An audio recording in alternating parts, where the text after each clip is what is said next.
hear the terms healing, reparenting, etc., but what does that look like in practice? Okay, I love this so question, man. I did an inner child healing course, and it was 8 weeks long.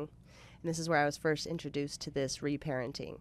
I've mentioned it before on the podcast, but Dr. Joe Dispenza talks about how we have neural pathways from trauma or from whatever happened, and that they were really set in place between the ages of 0 and 7. So with that is when we get in these positions where we're triggered and we have our trauma come back up, we behave like we did from 0 to 7, which is usually not very wonderful. And learning to reparent in those moments of being able to identify what that inner child needs. And with me, I get very sad and I feel very abandoned. And that's just where I go. And I know that. And so in that space, I've learned to do, there's meditations around this. You can look them up on YouTube, on Spotify, about learning to talk to your inner child. You know, with me, it's like it's all about safety. Because truly, it sounds nutty. Like you're like, I'm talking to myself. You're safe. You are loved. You are safe. But it's a real thing. Yeah. And that has been a game changer for me because my nervous system takes me down a rabbit hole really, really, really fast. And that's just what happens to us. We're wired that way. And to also have forgiveness and know that like we're wired that way, and to make a conscious choice of an effort of learning to rewire those neural pathways. And it's all about, to me, reparenting, but holding that space of knowing that like your inner child is throwing a tantrum. It's being able to step outside of yourself and talk to that child and comfort that child and give it whatever its needs are, because like you very rarely can meet those needs. And it's not really ever going to come externally very easily. No one ever is going to be able to show up for that little child like you are. And it's our responsibility now as adults that have had inner child issues, or that I think most of us do. I don't know anybody that doesn't have this. But it's our responsibility now to be aware of it and to go in and reparent and comfort and make that inner child feel safe. That way those times of high tantrum are lessened, or at least you're more conscious in the state of it happening. Good answer. I hate all those terms. I know you let me do. rephrase that. I don't hate them. I dislike a lot of these terms of inner child and reparenting and all this other stuff. Like, I'm a lot more like linear. I'm a granular kind of a guy. And I don't take anything away from what anybody says, with any Joe Dispenza, what you say. Like, what you just said is absolutely fucking brilliant, because it's true. I like to bring everything down to a super granular level where it's like, I didn't like this as a child, so I'm going to do this as a parent. Like, I didn't appreciate this or feel connected to my father when he was this way, so I'm going to do it this way. Like, I had a father that was emotionally disconnected, who would literally not talk to me for weeks because he just had severe bipolar issues and the whole thing. So I literally go out of my way to communicate with my children so that they know where I am, where I know where they are, where we're connected, even in a place of chaos. I mean, my daughter and I, you know this, are very much alike, and we butt heads quite a bit. But I will never let a moment go by where there is that disconnect of emotions, of communication, of anything, because I experienced that as a child, where my father would not explain things to me. He wouldn't talk to me. And so you can call that reparenting, redoing this, redoing that. I look at shit as just doing it the way that I want to do it as a father. And yeah, I have the stories inside and this and the other, but to me, in order for me to rewrite shit, I just do shit differently, plain and simple. Like, I want to be more of a father than my father was. I want to be more connected to my children than I was connected to my father. And I have a blueprint of what that looks like. I know exactly what it looked like to not be connected to my father. And so I'm going to literally rewrite the entire fucking thing so that I'm connected to my children. So I have a question for you, though. Okay. So take out the term parenting, When you're in a space where you're triggered, how do you, what does the internal dialogue look like to turn, because that's what it is. It's like, what you said is genius, because I'm the... I want you to share it with these guys from a male's perspective. Correct. I'm the smartest motherfucker that I know. So why would I not want to talk to myself, right? I'm the coolest freaking cat that I know. So why wouldn't I want to talk to myself? I fully believe in that. Like I've gotten to a place where through, experiences and meditation and plant medicine and a lot of these tools that I've been using over the last couple of years to really get to know who the fuck I am. Like I've gotten to a place now where I realize I can self-coach. Like I know when I'm triggered. I know when I'm being emotional. I know that when you say something to me and I have this feeling inside, I know where my body or my mind want to go, but I have the ability to coach myself to say no, because if you go here, you'll get this result, but you really want this result, so here's where you need to go. I have that ability to do that, and I think most people we hear, oh, I just see red. Well, that's because you're a fucking idiot and you haven't done any work on yourselves. I see red all the time, but guess what? I don't ever go to the red. I go to someplace else because when I quote-unquote see red, I don't get the desired result that I want. And so, yeah, I'm always talking to myself. I'm always coaching myself. I get triggered. I know how to help myself. I know how to coach myself. I know how to get out of situations, which is why I think our relationship works so fucking well, because we have the ability to communicate that, number one. But number two, we're not playing scarcity anymore. You're not in a place like, oh, shit, Sean's upset, so Sean needs to go for a drive and have a cigar. Oh, crap, he's going to go fuck a bunch of hookers and he's going to leave me, and that's going to be the end of my world, which is where a lot of people are because they're fucking insecure. They haven't done any work on themselves, right? And they truly are in a place of abandonment and daddy issues and da-da-da-da-da-da. You're in a state where I can say, I'm fucking pissed right now. I'm going to go coach myself. I'm going to go screw my head on right. I'm going to come back. We're going to have some tacos and some great sex tonight. And that's exactly what happens. And so I don't know that I truly understand a lot of the terms that people have. And I think that's, we hear a lot of these things, like you hear narcissism all the time. Well, you and I both know that without a victim, there would never be any narcissist. So, we hear a lot of these terms thrown out generically by people that I don't know really understand them or know them, but I know that people know like what these feelings and these emotions are. Sure. And fellas, my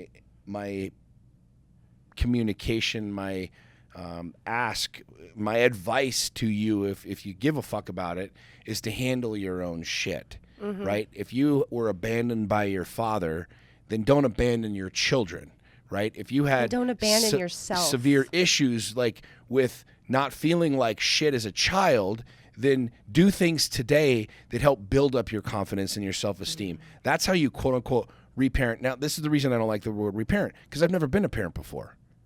I don't know how to be a parent. I'm learning literally every single day how to be a parent. So how do I reparent anything? I'm literally learning something new every single day, and the only way that I know how to parent is how I parent. I know how I was parented. I know how my father was, but I've only been a dad one time, right? I got 3 kids that this is my first experience and my only experience at being a parent. Yeah. So how do I reparent? I don't know, because I'm doing it the way that I know now. What I love about the conversation is I know what I experienced before. I know it's like being a coach, right? If you I had like a coach, that you're calling it a coach because that makes sense to you, and Right. reparenting makes sense to me. They're buzzwords, I get and it. I buzzwords know. make it, as you know, it makes Yeah. things easy to identify, straight to the point. Right. People are like, oh, yeah, but I think a lot of people too, they also have a lot of misconceptions and a lot of really weird connotations towards some of these words. And so men might be hearing this reparenting. Oh, there's one of those hippy dippy rub crystals on your nipples fucking words again. And I heard that in therapy one time. No, dude, what I'm talking about, fellas, if you're a father, like you've never been a father before. This is your first time being a father. Maybe you got 5 kids.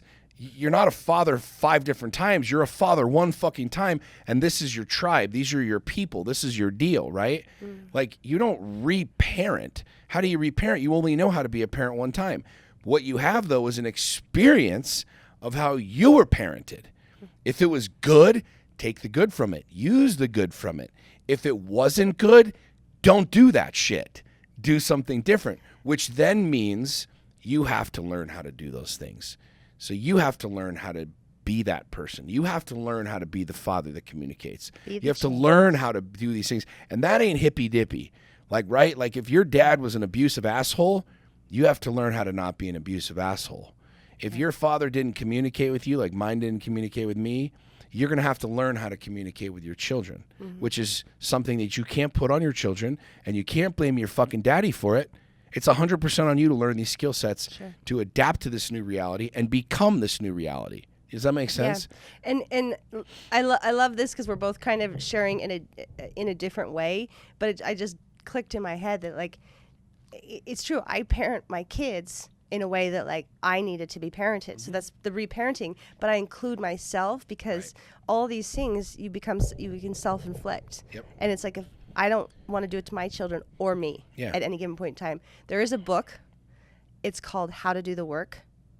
And it's very, very, very clear and to the point on this topic. So if you really, really need some inner coaching, inner reparenting, it's a huge question, though, man. Book. And I think it's a very, very powerful question because we hear this all the time. You want your kids to be better. I want to raise my kids better.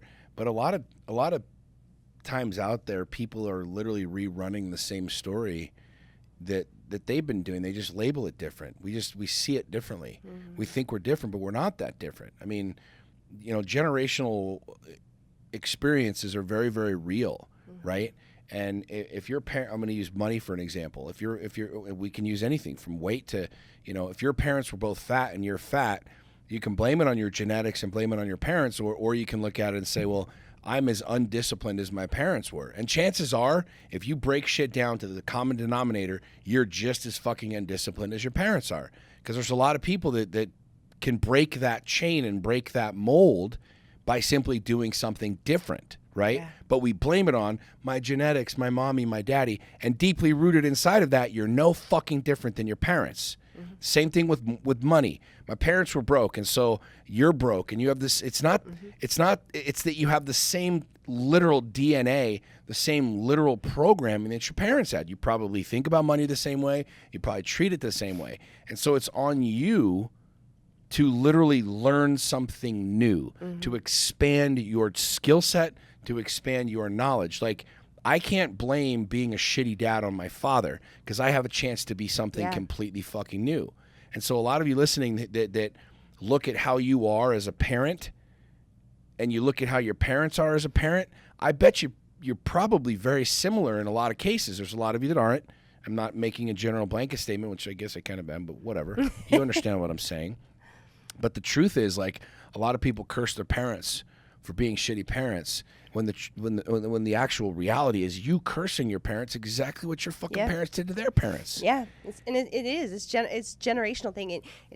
I've taken it on. It's my responsibility 100%. To break that. Period. Which is why reparenting is such a weird thing for me because I only know one way, and it's the way that I'm doing it right now. And I am a huge advocate for me being a different man today than I was yesterday, which means I'm going to be a different father, which means I'm going to be a different lover, which means I'm going to be a different CEO, a different business owner, a different everything today. And that's on me, period, end of story. And I want my final thought to be is look at your parents, look at whoever your guardians were and see through it.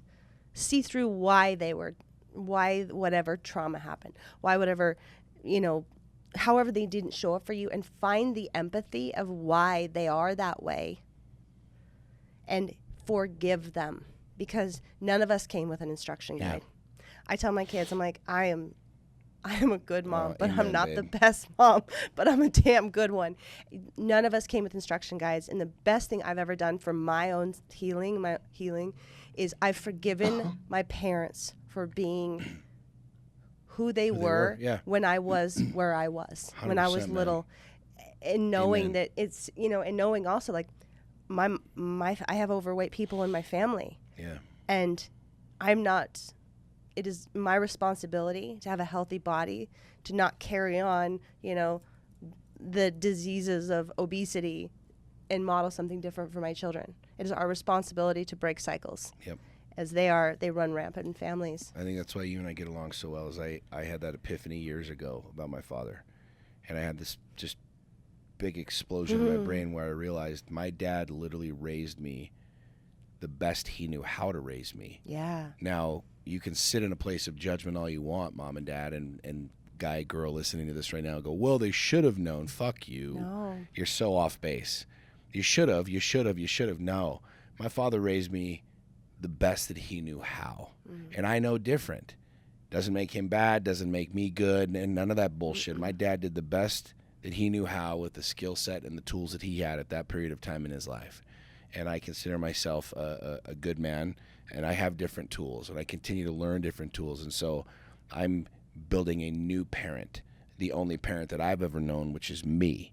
And that's how I look at it. But I think that that's a massive takeaway for human beings. If you're holding on to grudges, you're holding on to anger, you're holding on to resentment towards your parents, your mom and dad did literally the best that they knew with what they had. Yes. They did the very best that they could with what they had. And if you say, but, that's on you. That's 100% on you. Your mom and dad did the best that they knew how. Yeah, and even if they're still toxic, you don't have to, like we started the podcast off with, you don't have to spend time with them. Just love them, move on with your life, do your thing, live your best life.